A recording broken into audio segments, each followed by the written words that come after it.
Hello everyone, আমি গেছিলাম আমার মাসির বাড়ি প্রায় 5 বছর পর। আর মাসির বাড়ি হচ্ছে একটা খুব সুন্দর একটা গ্রামে। আমরাও গ্রামে থাকি, কিন্তু এই গ্রামগুলো হচ্ছে সেই ধরনের যেখানে এখনও গ্রামের পিউরিটি এখনও বেঁচে আছে। কারণ কি বেশিরভাগ গ্রামগুলোই শহরের ছোঁয়া পড়ে, মানে সেরকম শুদ্ধতা আর বেঁচে নেই, কিন্তু এইগুলো হচ্ছে সেই ধরনের গ্রাম। আর আমি সবসময় যখনই যেতাম পুরো পাড়াটা পুরো গ্রামটা ঘুরে বেড়াতাম প্রত্যেকটা কোণা থেকে। তো তেমনটা এবারও। তো এ হচ্ছে আমার ভাগনা, যার সাথে আমার দেখা হলো প্রায় লাইক ওর অন্নপ্রাশনের পরে ওর সাথে আমার প্রথমবার দেখা হলো।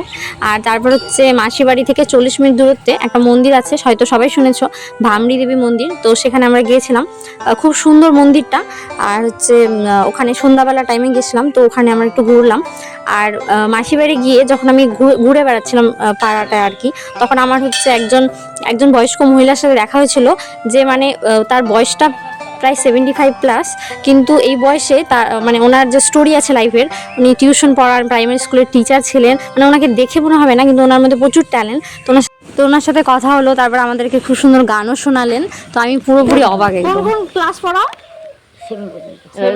ঠিক তো সব পড়া, অঙ্ক, ইতিহাস, অল সাবজেক্ট। কতগুলো স্টুডেন্ট?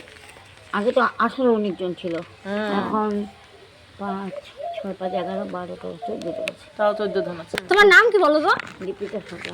দীপিকা সরকার। দীপিকা সরকার। দীপিকা সরকার, গ্রাম পয়াচারি। হ্যাঁ, ওদের ঠিকানাটা আমাদের ঠিকানাটা ওদেরও তাই। তারপর তুমি রাজগঞ্জ, জলপাইগুড়ি। আমি মাধ্যমিক পাস করছি। তারপর তুমি কি কি কাজ করছো? আমি পড়াশোনা করছি, আমি কাজ করতে সেলাই করতে পারতাম। আগেকার দিনে সেলাই, হ্যাঁ। সেলাই টেলাই আর করতাম। কোন স্কুলে কাজ করছো তুমি, চাকরি করছো? আমি পাগলাহাটে ওই অন্য অন্য জায়গায় প্রাইমারি স্কুলে। তার তো বছর তো টিউশন পড়াও? অনেক দিন থেকে। কিন্তু তোমার পছন্দ মতো গানটা করো।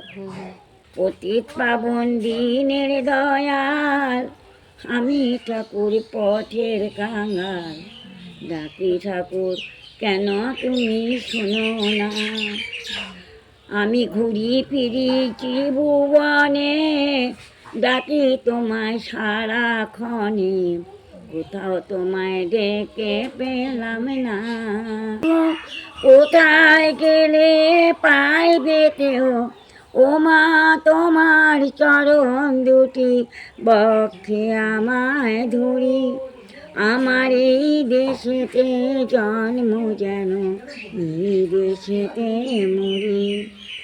উদয় নানা ভাষা, নানা মতো, নানা পরিধান, বিবিধেরও মাঝে দেখো মিলন মহান। দেখিয়া ভারতে মহাজাতির উত্থান, জগজন মানব বিস্ময়।